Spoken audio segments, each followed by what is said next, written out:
Goodbye. Hello, Heisman. 20, 25, 30, 35, 40, 45, 50, 45. There goes Davis. Oh, my God. Davis is going to run it all the way back. Auburn's going to win the football game. They give it back now to the 30. They're down to the 20. All the man is out on the field. He's going to go into the end zone. Four-man Alabama rush. Got him.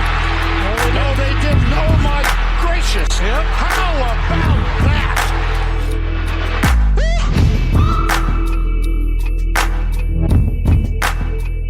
Well, it wasn't the most exciting day of games on the field, but off the field storylines were cooking like a tailgate brisket all weekend long, and it's given us a lot to talk about here on the Three Technique, a college football podcast at the intersection of the X's and O's and the Jimmies and the Joes, along with Trey Reeves and Garrett Turney. I'm Mitch Mason. Glad to have you with us for this Week 9 recap. Gentlemen, we get the playoff rankings that come out for the first time this week. It will be the day after you listen to this podcast, Tuesday, if you listen to it on release day. And it's given us a lot to think about. It's given us a lot to kind of look forward to, try and predict. And so as we were talking in our pre-show meeting, trying to figure out how we were going to incorporate this into today's show and going forward, essentially what we're going to do is we're going to alter the flow a little bit, and we'll explain all of that as we get there. You guys were out at the pumpkin patch enjoying a little bit of free time this weekend. I've got to know, did you pick a gourd this weekend? We selected several gourds. I think, we found what we needed. We utilized, I think, a very lacking, very surprising in the results, but a very lacking in competitive games afternoon window yesterday to select those gourds. So we followed our own advice. We took care of the fall activities, and a good time was had by all. And we still got back in time to watch some really good evening games. Yeah, plenty of time to go through and, watch all your morning games. There were some fun ones to watch, especially that big noon game. That was a whole lot of fun. Mhm. And then, got to go past that, do a little pumpkins. And then, we got to go back and, kind of maybe decorate, maybe enjoy some cocktails and, just kind of enjoyed the fall night and the nightcap game. So it was a good time. It was a good night weather-wise here in, here in the Metroplex. It was a fun evening slate of football games. Of course, you had Game 2 of the World Series going on if you decided to partake in that. You guys mentioned it, though. We spent a lot of time talking about the afternoon window and at least a lot of games that had postseason implications. And boy, I'm glad they had something riding on them, because they were absolute stinkers if you did not care about the two teams playing. If you did not have a proverbial dog in the fight, I hope you turn some of these games off, because Kentucky, you didn't even show up this weekend, and you should be embarrassed about that performance. We'll get into all of that delineated by and defined by the playoff contenders. That's where we're going to start on today's episode as we await the first playoff projections, the first seeding. Our question of the day, and I'll put it to you guys here. Garrett, let's start with you. First of all, call your 4 playoff seeds. And aside with that, answer the question with where you rank them. Is Tennessee the best team in the country? I know I certainly have some thoughts on it. Trey, I think I was talking to you about that. Garrett, we'll start with you. Give us your 4 playoff selections and then kind of defend where you put Tennessee here. Yeah, so my top four would be number 4. I would put Ohio State at the number 4 right now. I would put Michigan at the number 3. I would select Georgia for the number 2. And yes, I think Tennessee right now is the best team in the country. I think they're the most deserving just looking at resume. But right now, and we'll talk about this when you break down the game, Tennessee right now is the best team in the country. They're doing so much more with so much less, and I just trust them more than I trust anybody else when it comes to deficiencies across the board. I think that you could make a case for maybe Clemson or TCU sneaking up into that, and I do think those would be my next 2 out. And obviously, this is going to work itself out, right? Tennessee is going to play Georgia, and Ohio State and Michigan are going to play later. Those 2 teams should slide up into the 3 and 4 spots, assuming that they stay undefeated and run the gauntlet. But for me personally, I just think those 2 teams in the SEC and those 2 teams in the Big Ten are the best right now. They've shown me the most. And yeah, Tennessee absolutely deserves to be on top. I'm going to switch it up just a little bit. I'll say my 4 seed last because I think it's the most controversial. I have Georgia number 1. I think I was looking over their schedule today just in preparation for this, and man, I don't know if it's just their stinker in Missouri or maybe just the second half of that game yesterday that kinda lulled us to sleep a little bit. They've just been demolishing teams this year, and they look really, really good doing it, look good on offense, still look elite on defense. Georgia's number 1 for me. Tennessee is at number 2 right behind them. I think Tennessee probably on paper has the best resume at this point. I think I agree with you that there, Garrett, but I think I give the slight edge to Georgia just on known talent, known ability to take care of business in the playoff. I know we're not supposed to look at past seasons, but the pedigree is there for Georgia. So that's going to be my tiebreaker there. And we get to settle it on the field this week. So if I'm wrong, we'll find out next week. Number 3, I have Ohio State. I do think that they are the best team in the Big Ten. I know Garrett disagrees with that a little bit. I think he would put Michigan ahead of them, just based on his rankings. But my number 4 team, I'm gonna go with the TCU Horned Frogs. They've been Woo! the most impressive to me, just passing the eyeball test, resume, just the way that they've handled teams, the way that they've overcome adversity. They're the most exciting team to me. They were the team that I would like to see in that number 4 spot. I know they're probably the odds of them getting that number 4 spot on Tuesday night are extremely low. I'd be shocked if they're even in the top 6 Tuesday night, to be honest. But yeah, give me TCU number 4. I like both of those rankings. I do think putting TCU at number 4 is a touch high for me, because I think that Ohio State, Michigan, I think they, to be quite honest, run away with those games if they played on a neutral field, just based off the talent difference. Now, I have nothing to base that off of because TCU has beat every single opponent that they've been challenged with. So, maybe that's a matchup we have to look forward into the playoff. Who knows? I'm very similar to Garrett. I would go Tennessee, Georgia, Ohio State, Michigan. I think for what Tennessee has done with the best resume, they have the best quarterback. Guys, I think they have the best quarterback in that group. I think they have right now on the field. You give me Hendon Hooker versus CJ Stroud. I think I'm taking Hendon Hooker. Now, that may not bear out in the NFL ranks, but we don't care about the NFL ranks right now. I'm saying on a one on one, you need a guy to go win you the game. I'm taking Hendon Hooker over CJ Stroud. I think Hendon Hooker has better vision. I think he handles pressure much better than CJ Stroud. The book on CJ is you want him to not be Superman, get a blitz, get somebody in his face, get him off platform, and he can tend to struggle a little bit.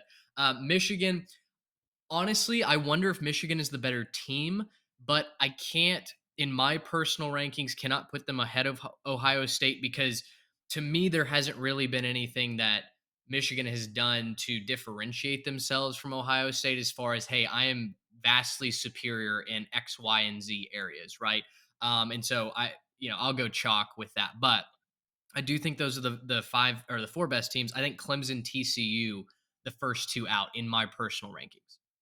Y'all help me out on Michigan because I just don't know what I'm missing. I don't know if it's, you know, thinking too much about their playoff game last year, or maybe they just play way too different of a style of offense.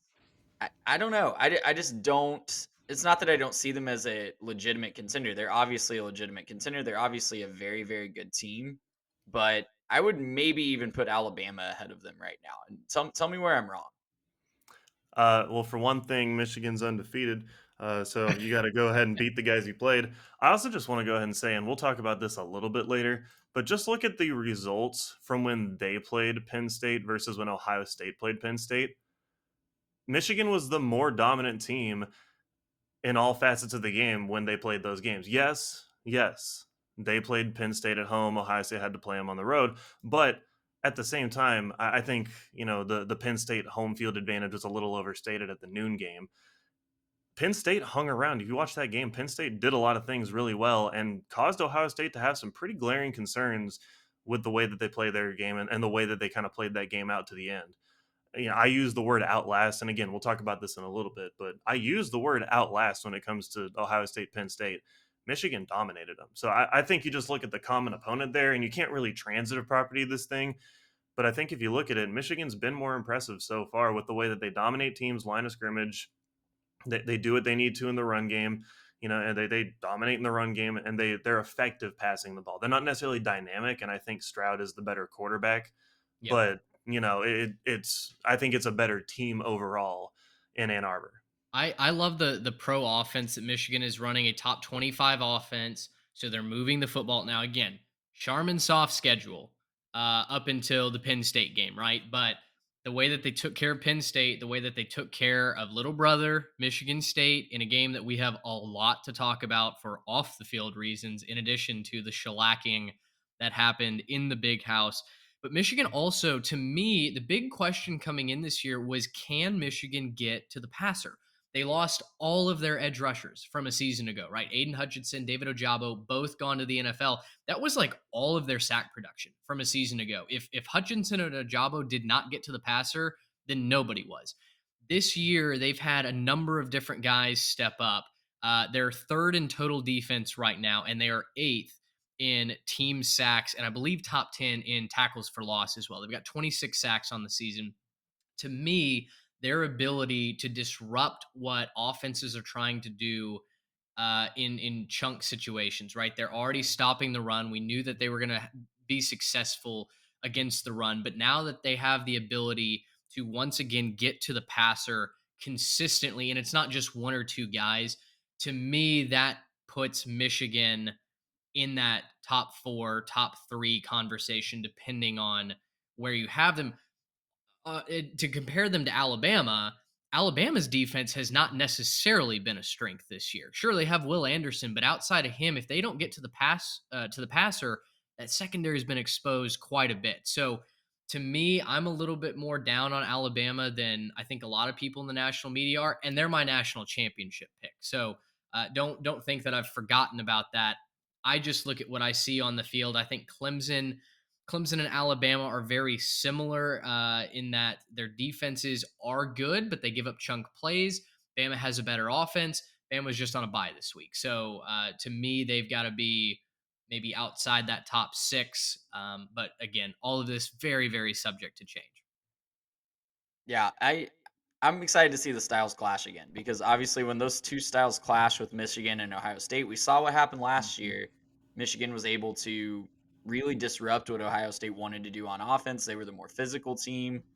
I can't wait for that game. I think it's going to be pretty much smooth sailing for both of those teams up till Thanksgiving week. And Yeah. Garrett and I had an idea for an episode last night that I don't even think we've told Mitch about yet. So we'll tease that a little bit involving that game. Stay tuned, including myself. All right, well, let's jump into some of these game recaps. Again, let's start with the grouping of games that we've got under the heading the playoff contenders in our show notes, right? The top 6-7 teams that were in action this week. Who impressed you? Who didn't? We got to start with Tennessee absolutely blowing the doors off Kentucky 44-6. Guys, for me, Hendon Hooker should be the Heisman favorite. I know he wasn't Herculean in this victory over Kentucky. He didn't need to be. 245 yards through the air, 3 touchdowns. Jalen Hyatt is that dude. 5 catches, 138 yards, 2 scores. Jalen Hyatt has 14 touchdowns this season, and we've still got a third of the year to go.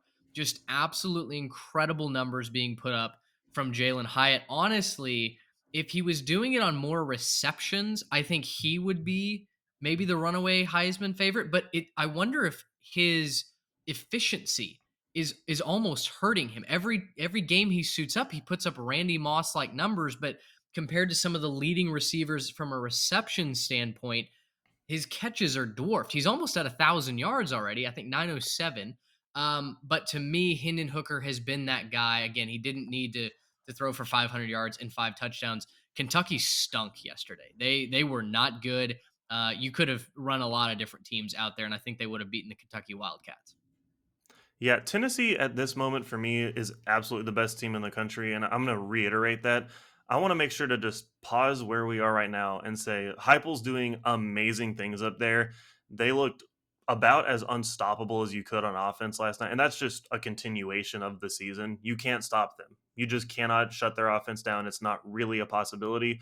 We're going to get that test next week against Georgia and see how that works out, but I don't think they're going to stop them very much either. They've got a great defense at Georgia, and I still don't think they're going to be able to stop them very much.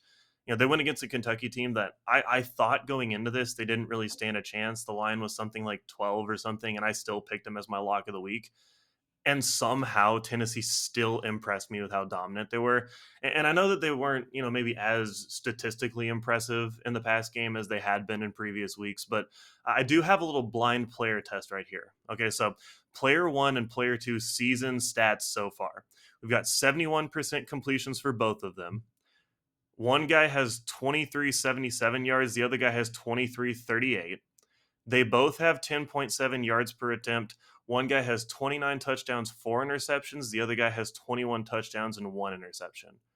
They both have played against the fourth and third strength of schedule, respectively. Those two guys are CJ Stroud and Hendon Hooker. So they're basically doing the exact same thing. But here's the stat that blew my mind. I went in and did this. Ohio State has the third best roster in the nation, according to 24/7, with a 983 in total points. Tennessee has the 19th ranked roster in the nation at 764. The gap in talent between those two programs is the exact same as the gap between Tennessee and the number 76th ranked roster, Arkansas State. So Whoa. just in terms of a talent disparity, they're doing the same things offensively, but Hendon Hooker is doing it with so much less in terms of the talent coming behind him. Now, I'm not saying that they don't have great players. Right. You're just talking about the receivers. They're doing a great job. But I think you have to put massive props on Hendon Hooker as your Heisman favorite right now. Tennessee is in a fantastic position to keep winning. They're going to go raid the portal this offseason, but we don't even have to talk about the offseason and the momentum they're going to bring in there. They've got as good a chance to win the national championship as anyone else in the country right now. They're almost a lock to make the playoffs if they can beat Georgia. I think that game's probably for the 1 seed in the whole country. I think my favorite thing about this game, though, was their defense finally stepping up and holding Kentucky to 6. Maybe Kentucky was just bad, but holding them to 6 is impressive. Don't care who you put out there. Big improvement there. If they can continue to improve there, I think that they're by far the best team, and they're going to start running away with this thing through the course of the end of the season. Yeah. No one look up what I said on Thursday's show about this game because I was a believer in Kentucky. I really did. I thought that they could keep this one close. I thought this would be a tough test for Tennessee. And boy, was I wrong because Tennessee just blew the doors off of Kentucky. And like you said, Garrett, we can sing the praises of the offense. We've been doing that for weeks on this show. The defense really impressed me last night, holding that Kentucky team to just 6 points. I know the Will Levis jokes write themselves at this point, but he is a very talented quarterback. I still firmly believe that he is a talented quarterback. They picked him off 3 times, held him to 98 yards passing, and held Kentucky to just 205 total yards. That's Yikes. insane video game type numbers for a defense that we really didn't, coming into the season, even throughout the season, we've said that could be what holds Tennessee back. If they keep Yeah. playing up to that level, they keep playing shutdown defense like that to pair with that offense, no one's going to stop them. They're going to approach 2019 LSU levels very, very quickly. So, yeah, they kind of have the team of destiny vibe right now. We'll see if that heat check holds against Georgia next week because that's definitely going to be a heat check game. Yes, it is. I'm excited to watch that one. I think the opening line in that game was up around 12 points, and that honestly shocked me that it was that high. So Yeah. excited to see next week. It's kind of a playoff light game next week, and so we'll see if Tennessee can keep it rolling. I will say, so that defense, talking about the volunteer defense, when we did the season preview, we were wondering if they'd be able to stop a nosebleed, right? And at first, they really couldn't stop the pass, but hey, that front seven doing a good job at stopping the run. They were a top 20 rush defense after the first few games. And then, Alabama, look, Bryce Young threw for 1 billion yards, but that's Alabama. It was a shootout, whatever. Suddenly, though, this secondary, they're forcing turnovers. They're providing the pass rush is getting to the quarterback. And Trey, you mentioned Will Levis is a talented quarterback. I'm not saying he's not a talented quarterback. I am saying there's a curse of the Mayo coffee or something because 98 yards and 3 picks is abysmal. There was a anonymous NFL scout who went semi-viral. I want to say either 2 weeks ago or maybe even farther back than that. And he said Will Levis is going to ruin a top 10 or a franchise when they pick him in the top 10 this next year. Wow. Oh man, that's not great to have NFL scouts saying that about you. Now maybe it's all a game, maybe it's all a ploy, maybe that's a made up quote. I don't know. But to have that go around and then to have a result like this against a Tennessee defense that's statistically the secondary is not anything to really get all that worried about.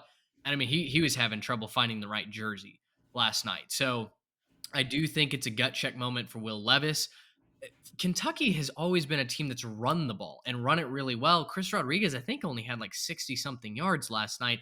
And Trey, you said 205 total yards of offense. They just could not move the football. Didn't matter if it was through the air or on the ground. So a brutal performance for Kentucky.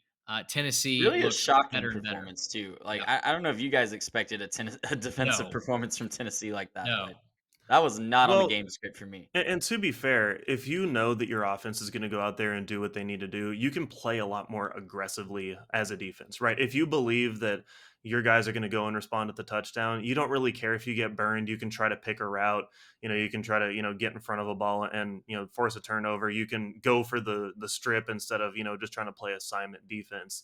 And I think that's what they're kind of being able to do right now is just get a little bit aggressive and take advantage of mistakes. And when you're a team like Kentucky who's prone to making a few more mistakes, that's going to become even more expanded as the game goes on because those are going to compound. The lead's going to get bigger. You're going to get in a negative game script. And then that's going to force you into more positions where, yeah, you're going to have to pass more, try to force the ball downfield to try to catch up. And then that's more turnovers. So I do think this Tennessee defense is benefiting from how good their offense is and how they're able to play stylistically, but you can't take it away from them and say they're not good. Like they are a pretty good defense right now. Not maybe elite, not as good as some of these other contenders, but they're playing pretty good defense right now.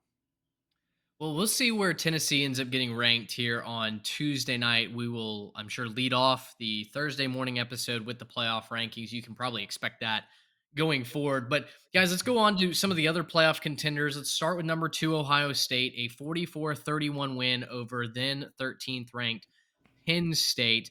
This game was close and very, very competitive until late. And again, it's the turnovers that get Sean Clifford. Interceptions, a fumble at the very end. He throws 2 of those interceptions to a defensive end who had just an all-world type performance against the Nittany Lions. But this really was close. Penn State was in this game for the vast majority of it. They led at half, I believe. And it felt like there was something kind of brewing. I had talked about in the preview, no matter how talented this Penn State team is compared to Ohio State, they always seem to get out to a fast start and they always seem to hang around. And I tell you what, I tweeted at Scott Van Pelt because I thought Ohio State had one of the bad beats of the year when Sean Clifford threw that late pick 6 to the defensive end, but they end up backdoor covering to just lose by 13. So did this game feel the appropriate? Does that final score appropriately reflect the performance on the field? Is it too far of a disparity in the score? Is it not enough? What did you guys take away from this game? Well, the final score definitely doesn't show the flow of the game because this was a 14-13 game at halftime. Penn State was ahead, and Penn State also took the lead. I think it was 21-16 with like 9 minutes left in the fourth quarter. So for it to be 44-31 final, obviously both teams just exploded at the end there, but it was a really ugly start for both teams. Like you mentioned Sean Clifford, 2 early interceptions in the first half. He did bounce back with 2 touchdown passes in the first half. But Ohio State, they kept moving the ball, but just seemed to sputter as they got into Penn State territory and as they got into the red zone, especially in the first half. So it was a really ugly start for both teams. I know Garrett's going to kind of hit on why that shows some concerns for Ohio State for him. To me, I was really impressed with Ohio State's ability to finish this game. I mentioned they fell behind 21-16 with about 9 minutes to go in the fourth quarter. They then outscored Penn State 28-3 from the 9 minute mark to the 1 minute mark, and Penn State gets a garbage time touchdown to kind of steal that cover back. But yeah, I mean, you can say what you want about the ugly start. It was extremely ugly, but when that Ohio State offense started clicking, late in the fourth quarter, it was game over. Penn State could do nothing to stop it. They couldn't stop the air attack from CJ Stroud. They couldn't stop Travion Henderson on the ground. Sure, Penn State fans had a lot of flashbacks to the Michigan game as Travion was just scampering down the field there.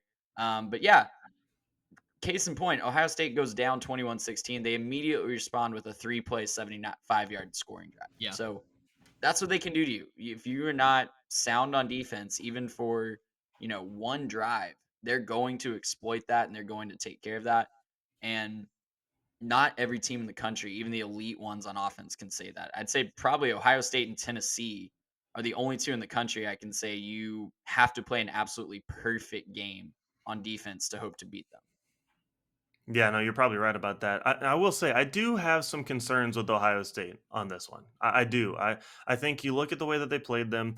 I was comparing it to the performance from Michigan because that's what we have to compare the two teams right now. And again, Michigan kind of wore on them, leaned on them, and wore them out throughout the game. Just kind of dominated this one. Ohio State did not. They outlasted Penn State. They were the better team. They had the better players, and they allowed them to kind of hang around, stick around for a while, and then finally kind of just were better towards the end. The final score I think shows you that it just kind of was a comedy of errors, a lot of mistakes for Penn State towards the end of that game, which let this one get out of control really quickly. I feel like if you're a Penn State fan, you almost had to look up and say, "What just happened?" Right? You were sitting there in the middle of the fourth quarter with a lead, and then all of a sudden you got smoked. I feel like there was so much confusion on the Penn State side from that one. But I think that just goes to show that, Ohio State wasn't as impressive as I was hoping them to be, right? Stroud, he gets pressured and he struggled with his touch on some of the deeper stuff. Like he could not find things. There were some moments he extended some plays, found a way to, find his open man. But man, if they heated him up in the pocket and he couldn't escape, I mean, he was missing throws that, I think most quarterbacks end up making, all things considered. So, a lot of concerns. This was the first real test. I mentioned that. And I don't think that they, I think they passed this first test, but I don't think it was with flying colors. I think they got through, they looked fine.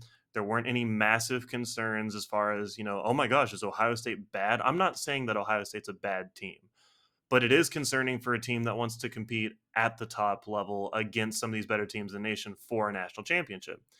I think they have some issues to iron out. I think that they will.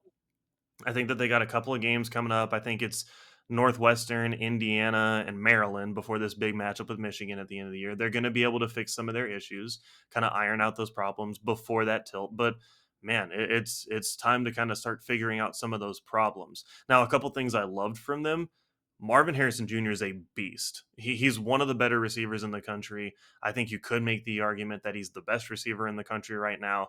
He's an absolute beast, and this defense is just disgusting. They just get turnovers like it's no problem, especially when you look at what happened with Iowa last week combined with today. This defense is incredible.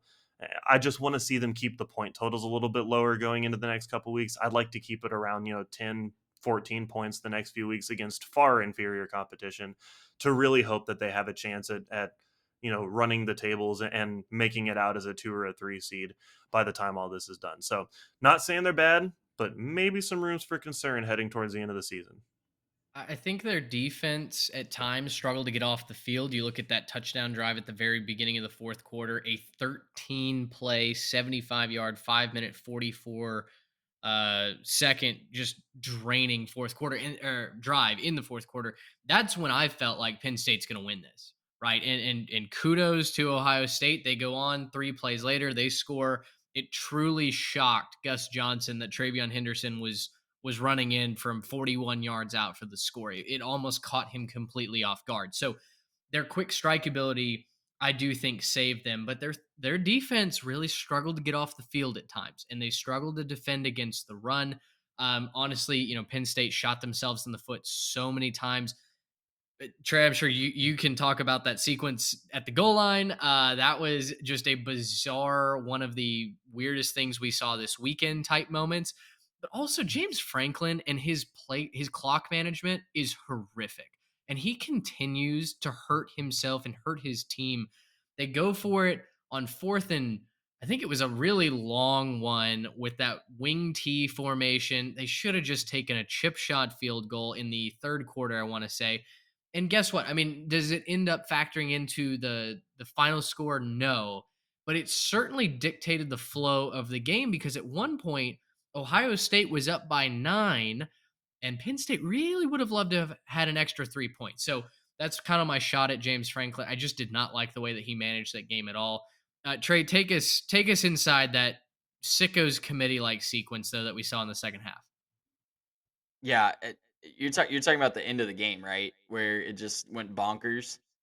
Well, that and the two missed field goals, the penalty on Ohio State, it just all kinds of craziness there. Gifting Penn State some points, Penn State giving up points, a lot of chaos. Yeah, it was absolutely insane. And if you pull up the drive chart, you know, like I said, it was a competitive game, and Penn State took the lead 21-16. Three-play scoring drive for Ohio State to retake the lead. I think next play or second play of the next drive, Sean Clifford fumbles. Um, Ohio State immediately cashes that in, and we got some back and forth scoring. But the pick six, as Penn State still had a chance to win the game, it was, you know, not likely, but it was 38-24, I think, at that point. And then Ohio State gets a pick six. We joked that it is the bad beat of the century. And then the garbage time touchdown for Penn State kind of ices that one. So, yeah, we get the Penn State cover, but yeah, just an insane turn of events, a crazy fourth quarter that, like I said off the top, didn't really made the final score really not look like the rest of the game did. Well, let's stay in the Big Ten here and go to Michigan, Michigan State. A battle for Paul Bunyan's axe. This time, guys, it was Michigan State that had trouble with a special team snap. Not that it mattered. Michigan wins 29-7. I'm beyond frustrated that both Michigan State and Florida covered by the hook on the 22.5 point spread. More on that in a moment. But Michigan State gets outplayed after the first quarter. The Spartans led 7-3, and it felt like this was a truly uh, rivalry moment here. Jim Harbaugh has been bit by Michigan State time and time again. He had a losing record going into this game, coaching against little brother, quote unquote. And after the first quarter, it felt like, oh boy, here we go. Another bad Michigan State team that's going to ruin the Wolverine season. After that, though, 3 straight quarters of shutout football for Michigan, and their defense really steps up. The offense for Michigan flowed through the ground game, and we knew that was going to happen. It was a chilly evening. That's the best part of their offense, anyways. Blake Corum, 33 carries for 177 yards. I'll let y'all get your comments in on the field, but also what is trending around the country is straight up criminal behavior from Michigan State players, jumping multiple Michigan players in the tunnel after the game. There are several videos that have surfaced of straight up assault. Multiple Michigan State players assaulting these Michigan Wolverines in the tunnel. So I want to hear what you guys thought about the game, but also some questions now surrounding Michigan State, how legally things are going to be handled. And my question for you guys, I mean, this has got to be one of the worst looks for a college football program that I think we've ever seen. Yeah, no, it's pretty rough. I'll start on the field just so we can talk about the actual game itself. Again, I was talking about this at the beginning. I think Michigan's the best team in this conference. If you just look at their common foes with Ohio State and just want to talk about a breakdown, I look at the two from the previous couple weeks with Michigan State and then from Penn State. The margin of victory, the points they're letting up there. I just think that Michigan's the better team at this point. They dominated this game. I don't know how much either of you guys really got to watch this one. We had this one on last night. It was a fantastic game from Michigan just in terms of being a dominant team. And this wasn't a night where they really didn't convert drives. And if they were able to convert a couple of drives and just keep a couple things alive, a couple more red zone, opportunities missed, this game is a lot more ugly than it was, and you could have seen things get even more out of hand. This defense is legit. They've given up 20 points one time this year, and that was to Maryland towards the beginning of the year. That was kind of their break it in game, their first real game against a team. I think they had started with Colorado State, Hawaii, Connecticut. So, you give up 27 then, but since then, 14 to Iowa, 10 to Indiana. They gave up 17 to Penn State and then 7 to Michigan State. That's just great defense. Don't care who you are. They play fantastic defense in Ann Arbor. Again, the Blake Corum show took off. It was spectacular once again. 33 carries, 177, 5.4 yards average. He did score the touchdowns here, the rushing touchdown and the receiving touchdown. You add in 5 field goals, just from Michigan State missing things, and that was the whole game for you. The defense gave Peyton Thorne nothing. He was running for his life all night. Almost their entire offense came off of him scrambling and finding something. So, props to him for competing. I do think there is credit to his composure and how he was able to handle himself on the road there. But this had nothing to do with Michigan State last night. JJ McCarthy, not explosive, but he seems like he knows what he's doing and he keeps the offense rolling. If he can just improve a little bit over this back part of the season, I do think they are in a great position to end up finishing this year, maybe finding themselves at a number 2 seed if they can beat Ohio State on the road. They have played pretty dominant ball so far, and I think that they're going to be able to do that. I'm pumped for that Thanksgiving weekend. To address the stuff off the field, I obviously have no idea what they're going to call this when it comes to the legalese, and I'm sure they're going to find some way to protect their players with their lawyers. That was horrific. That was just, I mean, and I don't want to be, a pearl clutcher here, but the view that I saw that was the worst was the down the tunnel shot. And there's a Michigan player. I mean, he's got his hands over his head like ducking, and they're throwing helmets. There's one thing to be said about, and we I think correctly went off on Myles Garrett a few years ago when he did that on the field in the heat of the moment, and there were like accusations that the N-word got used, and there was some drama around that. You're off the field, not in the heat of a competition, leaving out to the locker room, and they're just mugging a guy, basically. They're just beating the crap out of him. There's nothing else you can really say about it besides the fact that it's unexcusable. All the players just standing around watching it happen. I mean, there are guys that like turned around and looked and then just walked down the tunnel and just didn't care. I don't know how you do that. There were staff members that were running away from the scene. Yeah. I mean, pretty bad look. You got to be an adult at that point, step in and make it stop. I don't care if you're going to catch a stray. You got to do something about it. Bad look. Coming off of a bad season, coming off of a contract extension for Mel Tucker, where you thought, okay, this is his chance to take his program up, and now you're talking about possibility of legal action against players that might put them behind bars. Like this is a pretty bad look for Michigan State, and I'm not wishing them any sort of bad will or anything, but whatever happens is absolutely deserved at this point. Yeah, I don't think we've ever seen anything like this in college football. I mean, I think the closest comparison you could maybe draw is the Malice at the Palace in the NBA from, 20 Yeah, years ago, but it's just insane. And, if you're Michigan State, you had your chance to show that fight. And instead of choosing to show it on the field, you chose to show it and take cheap shots with your helmet in the tunnel. And yeah, not much else to be said. It's unacceptable. Yeah. I would have some real serious conversations about canceling the rest of the season if I'm the Michigan State president. I Like, agree. someone at that university needs to step up and show some leadership and hold that program accountable. Mel Tucker needs to be held accountable. Those players need to be held accountable. Those guys don't need to see those guys don't need to wear the Michigan State uniform again Yeah. at the very least. The guys involved, and I would legitimately have serious conversations about canceling the rest of the season and forfeiting any television money. Well, I agree, and I tweeted that out earlier today, which didn't take care of the housekeeping off the top. So this is your chance to go follow us at 3Tech Pod on Instagram and Twitter. But I tweeted something very similar. I asked with one of the videos attached, is it an overreaction? And I was genuinely asking for feedback. But is it an overreaction to say, hey, Michigan State should be disqualified from competition the rest of the season? For sure, the players that are identified in that video carrying out these acts of assault gone off the team, and they need to be prosecuted to the fullest extent of the law, because what they did was beyond harmful, beyond dangerous, and I'm sure all of that's going to get rectified. To the staff members that Garrett you mentioned that are running away from it, are kind of looking over their shoulder, just getting out of the line of fire. yeah, you should be Fired, shown the gone, door. Yeah, gone. see ya. Get out of here. Absolutely disgusting that you can stand by and just watch all of that happen.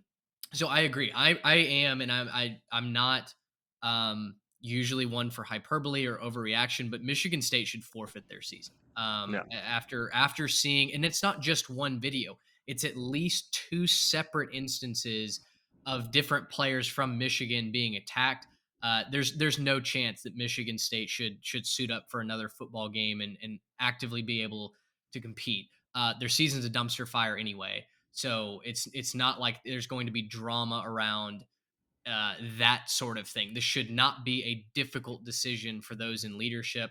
At the very least, the conference should step in, and there needs to be some severe action taking place because we've seen things get chippy between rivals before. That's nothing new. That's college football. But when you cross the line and step into the realm of, assault, permanent damage, criminal like behavior, that's when you've got to look yourself in the mirror and go, okay, we need to take a hard stance against this. Honestly, guys, it reminded me of an incident from several years ago when I think it was Dodger fans that beat up a Giants fan in the parking lot Yeah. of one of their games, and they nearly killed the Giants fan. They left him with permanent brain damage.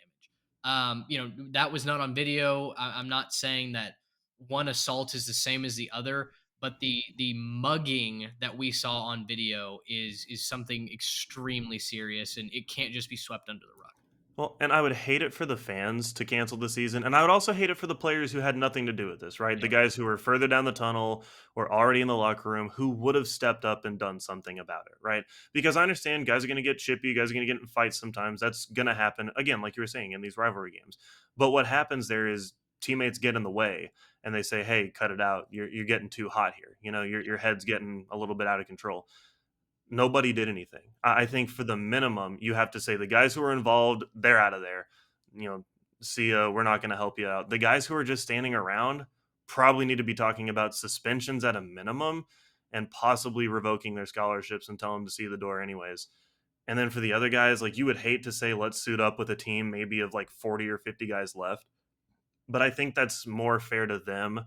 And I think that's maybe too complex and maybe it's too difficult to be that surgical in picking which guy was culpable and which guy wasn't. But I do think that, I would hate to see it for the fans and for the players who have put in the work and who, showed up to every practice in the offseason, showed up to all the fall camp and have really been putting in the effort and doing it the right way. I would hate it for them. To Mel Tucker's credit, he did come out and tweet the right thing this morning, right? He did tweet out that they're going to take care of this. They're going to handle this. They're going to make sure this is prosecuted. He called it unacceptable. Like, yeah, he did the right thing in terms of just optics. Now, you could say there's maybe something about the way that they view things, sure. what conversations were happening on the sideline that got it to that point anyways. Maybe he needs to be more responsible going forward, but that's an in-house issue. That's something we're not going to know anything about. So I think maybe suspending the season is a little bit premature, but if you can't be surgical enough to just remove the guys involved, then yeah, I think that probably makes the most sense. We'll see what happens. Not a fun situation, but we'll go ahead and move on. So this show doesn't get super long in the tooth. Let's get to our final two playoff contenders. Number one, Georgia 42, Florida 20.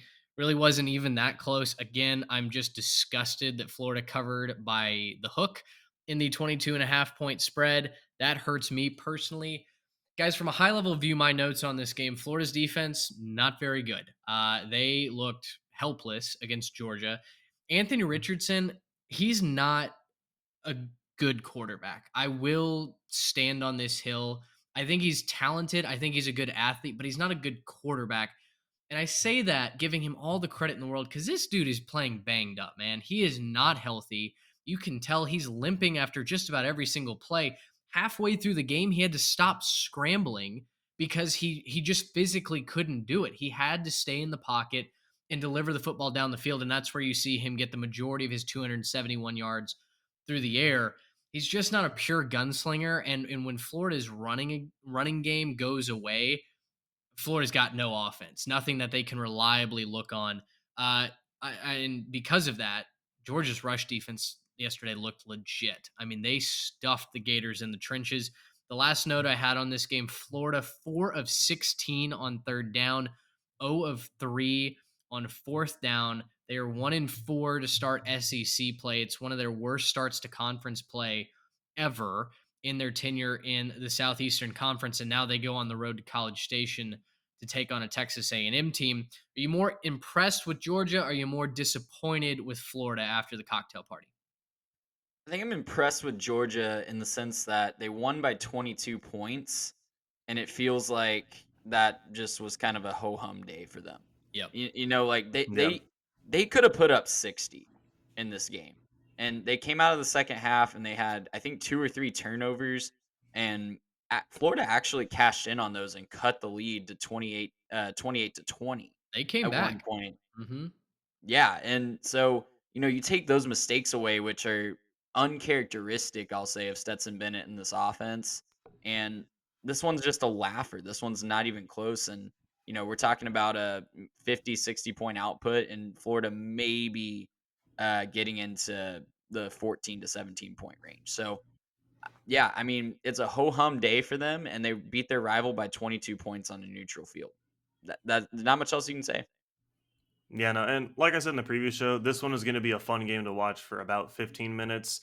I didn't think the 15 minutes would be during the comeback, but it was fun for about 15 total minutes of game time. Stetson, he didn't play his best. He threw for 316 and two touchdowns, anyways. Kind of a bad day for him. I think he completed something around 50% of his passes, had a couple mistakes with the interceptions as well. So he needs to be more efficient if they want to win their division, and especially he's got to get that figured out for next week. So you want to see more out of him, but the run game took care of business. Edwards had 106 and two touchdowns. McIntosh, he had a 90 and two touchdowns as well. So they kind of did what they wanted to on the ground. Brock Bowers, he caught 5 passes for 154 yards and a touchdown. He might be one of the more overlooked stars this year, especially on this pod. We haven't really talked about him too much.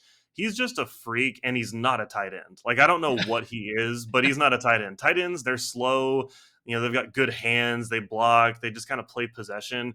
Bowers is just kind of a monster who defies the natural order of football. He doesn't make sense on a football field. He's going to be a lot of fun to watch on Sunday someday, and I think he's going to continue to be fun to watch for Georgia. Big matchup problem anytime he's on the field. So, excited to keep watching them roll. It is setting up, like we've been talking about, that matchup with Tennessee at home, fortunately for Georgia. So, I think it'll be a fun one to watch, and I'm excited to see how they come out, see if they can maybe make those improvements with Stetson, maybe being a little bit tighter with the football there. And, we'll see what happens, but good performance for them. Like Trey said, beating your rival by 22, nothing to sneeze at, no matter how it gets done. Stetson Bennett, I will say, after a really hot start to the season, has cooled off immensely. Only 4 touchdown passes in his last 4.5 games of action. He also threw 2 interceptions against Florida yesterday. So maybe we slow down the Sequavius Bennett hype train. Still a very good quarterback and exactly what Georgia needs to win the vast majority of the games, win a national championship last year.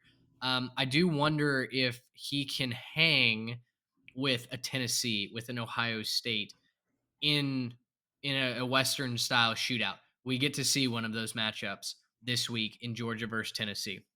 All right, final playoff contender, TCU 41, West Virginia 31. West Virginia had TCU on the rocks for a good chunk of this game, but eventually TCU able to pull away. Tough place to play in Morgantown. Trey, start with you. What notes did you take away from this game as you're the highest on TCU? Yeah, it was a really fun back and forth game. It was, something we've come to expect from TCU at this point, 3 weeks in a row where there's just a fun back and forth game where you're not sure if TCU is going to be able to pull it out.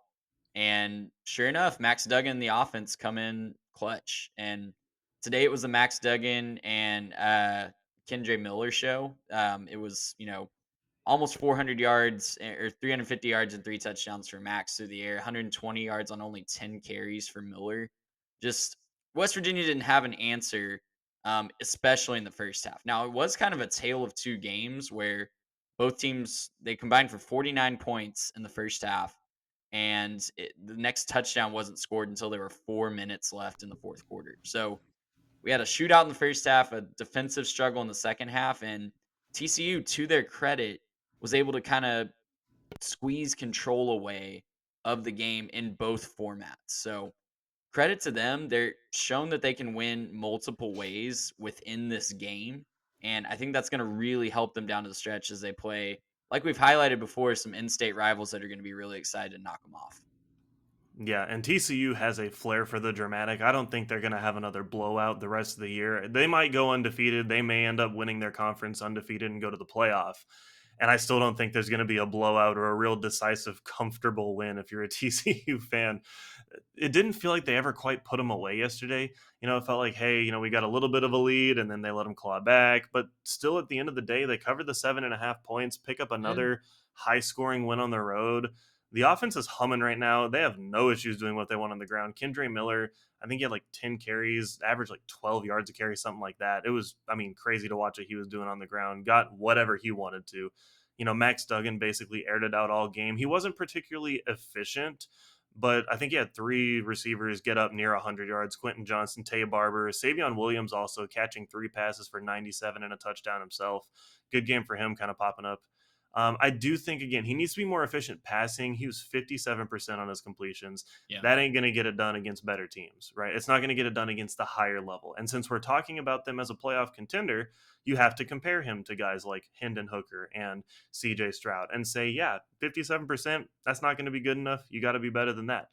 But the fact that they're in this conversation, I think, is encouraging. The fact that, if they just improve a little bit more on their defense and be a little bit more opportunistic, they'll be able to stay at the top of the Big 12, run their way down to Arlington. And, I think they're in a great spot right now to see their logo pop up on Tuesday night. I think they're going to end up getting that sixth spot. I think you're going to see nothing but undefeated teams on that TV screen when they show it off. And I think TCU having their name on that board is a big win in year one for Sonny Dykes. Yeah, West Virginia, by the way, that held Duggan to just 57% passing completion, 121st in the country in passing defense efficiency. That is not good. And to our West Virginia listeners, gosh, guys, I hate to say we told you so, but we did tell you so that this was coming.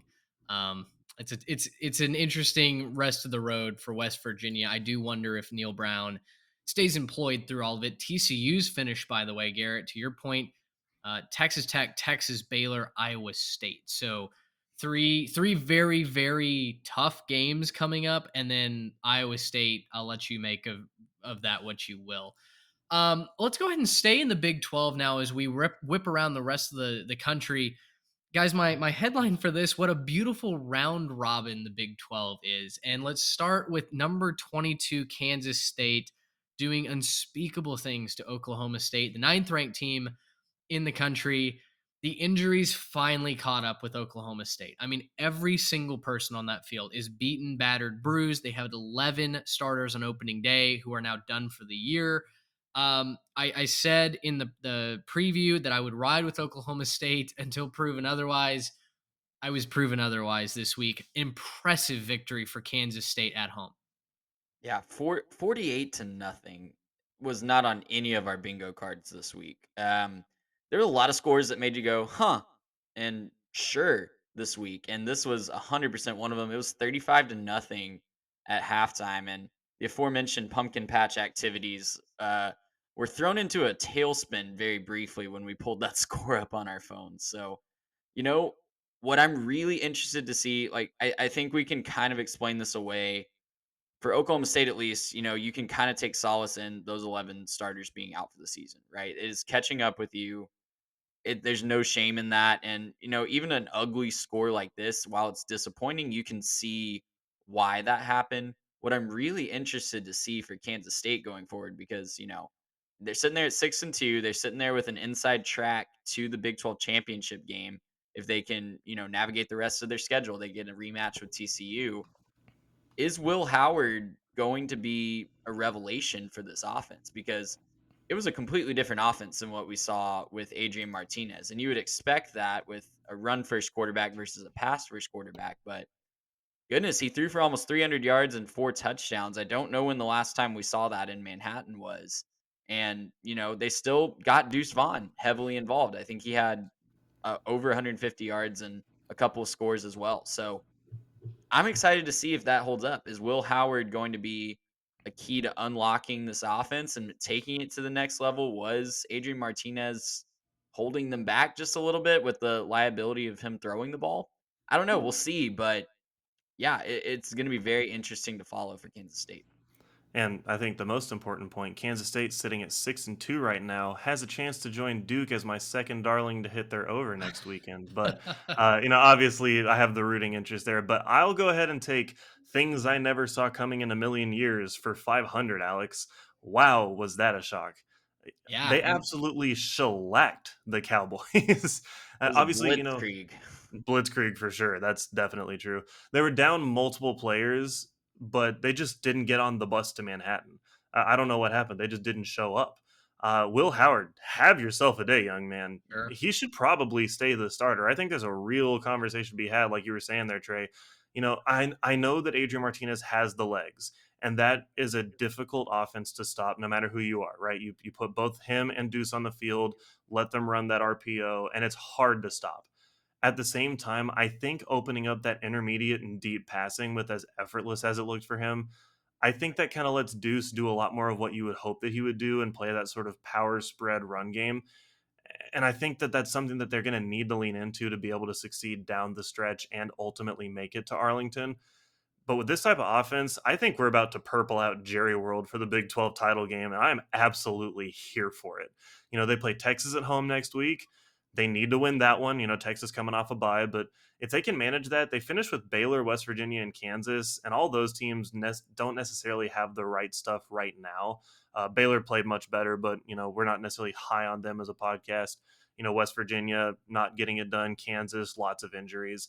I think that they could walk through this and end up getting to Arlington and have a really fun season ahead of us and a great game to kind of set that matchup up again. On the Cowpokes side, crushing loss, but I think you have to give Spencer Sanders some credit for toughing it out on a day when he was Yeah. dealing with the shoulder injury and they were already missing so many starters. You would like a guy to go out there and try to compete and give you what you need to try to give you a chance on the road. They just didn't have it. It's one of the worst losses I think Oklahoma State's faced in a long time. I have no idea what the numbers actually are, but I'd like to see the last time they lost by 48 because I I think can't remember the last time. I think 2005 was the last time that the Yeah, telecast was saying something like that. yeah. It's been a while. So back when Mike Gundy maybe wasn't a man, nor was he 40. That's So right. it's been a little while since that's happened there, and it's a tough loss. I still think they can bounce back and have a really strong finish to the season and be a good team in a good bowl game. But man, those preseason goals, getting back, redeeming themselves in Arlington, I think they're all but dashed at this point. And it hurts to say because I was really, really excited for them to see how they're going to be able to come back and run this conference. But man, tough end of the year for them. They can still finish it out strong, but really tough given where they were at the start. The only other comment that I'll make in the Big 12 is on the Butt Bowl. Baylor destroyed Texas Tech 45-17. Just an annihilation in Lubbock. And Tech was previously undefeated this season at home. That stands no more. This wasn't really even competitive. Baylor jumped out to an early lead and just kept their foot down on the pedal. I think stock up for Baylor just a little bit. They maybe got a get right game. I know they've been missing a lot of offensive skill talent this year, but gosh, everything was clicking against the Red Raiders. Maybe a little bit of a reality check for Texas Tech, right? Where, hey, this is year one. You're going to have some of these clunky losses. And oh boy, did we get one there against Baylor. And Yeah, Baron scheme was Morton, definitely clicking. I don't necessarily know that it was more of a scheme issue as opposed to a player issue. I think that I still want to see more from the players for Baylor, but the scheme certainly worked up there against Tech, and I think exposed some issues on that Tech defense. and Baron Morton looked mortal for the first time in Yeah. his young Yeah. career. So that was a big factor as well. I think he threw 2 or 3 interceptions, and Baylor has been known to do that. Baylor's defense has been known to confuse young quarterbacks. So credit to them. Credit them for getting a big win that I did not see coming. All right, let's go. Where else are we going? Let's go out to the ACC, where we had a top 10 team quietly get destroyed in Wake Forest, 48-21. The final score is Louisville lights up the Demon Deacs. 3 interceptions from Sam Hartman. It feels like he's good for at least one of these a game, one of these a season. The turnovers just sank Wake's ship in this one. Garrett, it's been a weird season watching Louisville. Yeah, I not necessarily the biggest fan. Been up and down on them. Obviously, this year was very up, then was very down. Apparently, 8 turnovers is what you need to be good if you're Louisville. That's I don't know disgusting. that you can count on that on a week to week basis, but credit where it's due. They played a good game. But man, what on earth happened to Wake Forest? I mean, what happened? Tough scene for the Demon Deacons this year. Reminder, back in the beginning of September, they were in a double overtime game with Clemson at home, and it was a chance to go and run the ACC. Right. So interesting situation there for them. I hope that they can find a way to bounce back and finish the season strong. But man, tough game against the Louisville team, who I don't think is very good. Yeah, 8 turnovers and 6 of those in 1 quarter. I think 2 of them were pick sixes, so I didn't know it was possible to even get 6 possessions in 1 quarter, and Wake Forest somehow turned the ball over 6 times. So, That's just a un bad day. Bury it if you're a Demon Deacons fan and, move on to next week because that you probably will never see anything like that again. Yeah, an unreal performance, a historic performance. If you're Louisville, also if you're Wake, just for all the wrong reasons. Uh, Yeah. Illinois guys, out back to the Midwest. Are they the chosen one out of the Shadow Realm this year? Number 17, Illinois, 26, Nebraska 9. They fell down early. At one point, Nebraska was up 9-6, and then Illinois just quietly steamrolls them the rest of the game. 20 unanswered points. Tommy DeVito, Chase Brown. That offense keeps rolling. Burt Bowl is primed for a November run through the Shadow Realm, straight to Indianapolis. I'm loving it. This is a story I did not see coming this year. Yeah, no, Shadow Realm game, woo, let's go. That was exciting. That's exactly what you want to see out there in the Big Ten West. The result is kind of actually what should have happened, though. So maybe a little less than we had been talking about in previous weeks, where just nothing made sense. So, it seems like Illinois has taken control of the Shadow Realm. I mean, Big Ten West. And they should be in a good position to be the runner up in Indianapolis. I don't think that they'll beat whoever comes out on the West, obviously, or on the East, rather. But that being said, I do think we should give some credit where it's actually due. Chase Brown had 35 touches on 70 plays. We've talked about his usage, but getting half of your team's touches is actually kind of crazy. And he still manages to come up with 160 total yards of offense, two Yeah. touchdowns. He's playing hero ball the right way, and it is absolutely working for the Illini currently. I don't think that's going to be a winning formula for a long time, but at the same time, yeah, I think that they're doing something right on this side of the conference. And hopefully, I mean, I'd like to see them be competitive in Indianapolis if they get there. But, man, I don't think they have what it takes as a team. Yeah, and I'm really interested to see how they close out this November. They're scheduled to close out 2 games at home over the next 2 weeks against I believe Michigan State and Purdue. And then they're on the road at Michigan and at Northwestern. 2 and 2 kind of feels like the floor there. Obviously we beat the Michigan State stuff to death, but Yep. it's that should be a game that they feel pretty good about winning. Purdue is a little dicey for me. We don't know what Purdue team shows up. Michigan, you probably don't have a chance, and Northwestern looks god awful. So I think 2 and 2 is the floor, and you're hoping for 3 and 1 if you're an Illini fan. Yeah, Purdue Spoilermakers, man. This is the role they love to play. I'm sure they would love to do the same for Illinois. Let's bounce back over to the ACC. A couple of games here. Notre Dame 41, Syracuse 24. Also, North Carolina roars back to beat Pitt 42-24. I'll turn it over to you guys. Where do you want to start here? What comments do you have as the ACC gave us a couple of interesting games for a little bit? Notre Dame Syracuse is more interesting early. North Carolina Pitt more so later in the game. Yeah, I hate to say it, but I think we have our answer to is Syracuse good, and I think the answer is no. I think they're an interesting team. I think they've been really fun to follow, but I just don't think they have the talent Yeah. to run the table and run with these more talented programs. That really showed with the Notre Dame defense. I know Garrett Schrader got hurt, but even before he got hurt, He was struggling. Syracuse was in trouble. They weren't able to do anything on offense. Notre Dame was shutting down that ground game, and if Syracuse can't move the ball on the ground, it's game over. It's shut it down. So very impressive win by Notre Dame for me on the road, and the dome was rocking. Yeah. Sold And out. yeah, sold out artist formerly known as the Carrier Dome, and Credit to Notre Dame. That what an up and down first season for Marcus Freeman, but credit to them for getting this big win on the road. I think they out talented Syracuse, and it really showed from the first play when Garrett Schrader threw a pick six. So Literally two right to the guy. yeah, Yeah. first It play wasn't from even scrimmage, close. right? Like it Yeah, was just crazy start to that game. And that was an omen for what the rest of the game was going to look like. Notre Dame it looked in was. control that whole game. As for North Carolina, I know this is looking ahead a little bit, but I think, I haven't done the math, but I think they can lock up the Coastal next week if a couple things fall their way, which is just insane to say with a month out. But that is a team. The rest of Clemson's schedule looks really soft, but I think North Carolina can give Clemson a lot of problems with their offense that we have talked about a lot.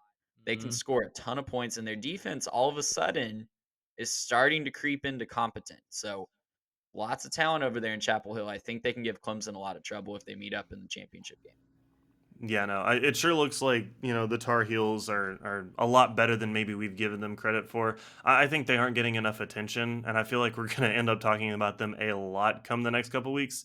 They're They only played ranked Wake Forest. 17th in the new Well, AP and poll. That seems yeah, we're way just too low to not me. giving them anywhere near the credit they deserve. They've got one loss. Yeah, to Notre Dame. Yeah, and they do play Wake Forest and NC State, but those teams are absolutely shells of what we thought they were at least going into the season. And frankly, Drake May shouldn't be afraid of any of those people. Yesterday, 77% completions, which is a stupid number, 388 yards, and 5 touchdowns. I mean, those are like, again, video game numbers. You shouldn't have those kinds of numbers on a consistent basis. And yet he's, probably got the best statistics in the country as a quarterback right now.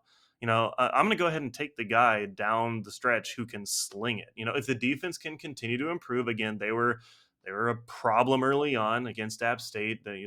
Credit to them for making it out of that game, but they have slowly but surely gotten a little bit better each week. That they're looking a little bit better towards the end of the year. And when you have Drake May out there, you don't have to be that good. That guy's going to score you some dang points. Could we be living in a situation where North Carolina goes on a run and they're a one-loss conference champ? Could they make the playoff? I mean, we may be talking about a North Carolina Woo. playoff. We could be living in a college football timeline when the 4 quarterbacks in the playoff are Hendon Hooker, CJ Stroud, Drake May, and Max Duggan. Oh my gosh, That's the timeline I want to be living in. that's a You know, lot of information to try and process. yeah. Trey, I think they can lock it up with this next conference win because even if they miraculously then lost out, they would be 5-0 or 5-3 in conference. Duke at the best could go 5-3 in conference. The one Um, thing that I hadn't mathematically figured out is how Georgia Tech plays into it, and just like that would just be official, making it official. But Georgia Tech, they haven't played them yet, so I think technically, if they lost to Georgia Tech and Georgia Tech won out, but obviously that's not going to happen. So I for don't, all yeah, intents and I don't, purposes, they can lock it up this week. I don't think we have to worry about that whatsoever. Good point, though. Good call on North Carolina being slept on. I didn't realize they only have one loss because they're not talked Mhm. about with any No of the one's other talking about one-loss them. team. Yeah. They're buried Despite the on fact the that they have an incredible offense as well. Like, they Yeah. have an incredible offense. They're doing stuff offensively in the realm of Tennessee, but they've got the one loss early, so we just wrote them off. Yeah. And they're buried on the ACC network at 3 p.m. most weeks, Yeah. so Yeah. no one is flipping over to their games, but you should. Like they're extremely fun to watch and they're figuring it out on defense. So we'll see. Well, and to most people's credit, if you do flip over the ACC network to watch a game, typically you're watching some sort of featured programming while the actual live football happens on the plus side of things, which is just the ultimate bag fumbling by the ACC They're network. waiting for basketball season. They that Yeah. Evidently. network is for basketball. Evidently. All right, let's go to the Pac 12 because FSU destroys Georgia Tech and Boston College sucks. Miami and Virginia. If you want to go watch highlights of that game, what was it, 14-12, the final score in 4 overtimes? Nobody scored points in that game. It was just a horrific. I kept watching the live updates or whatever as they would come across my TV screen, and I literally thought to myself, you couldn't pay me to flip over there and watch that. Pac 12, kind of a sleepy week. There weren't any big time matchups in the Pac 12. Oregon beats Cal.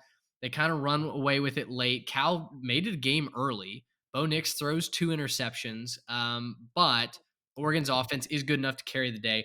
USC, though, they struggled with Arizona out in the desert, Tucson. Weird things happened a lot closer than people expected, and Arizona was in striking distance basically this entire game.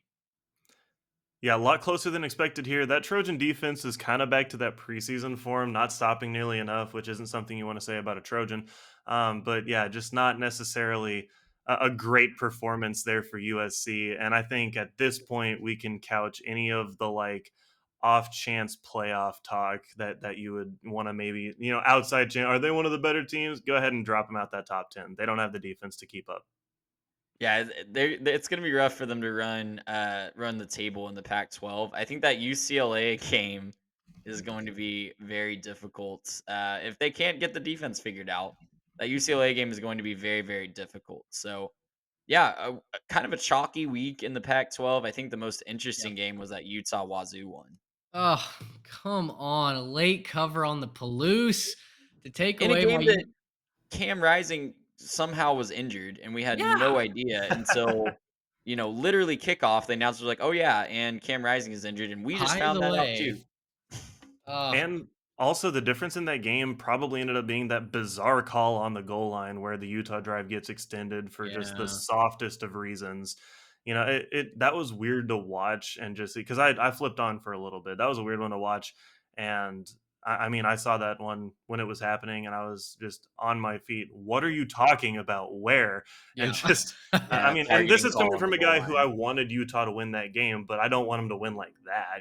I don't want him to be given the game. And as close as it was, that probably ended up being the difference.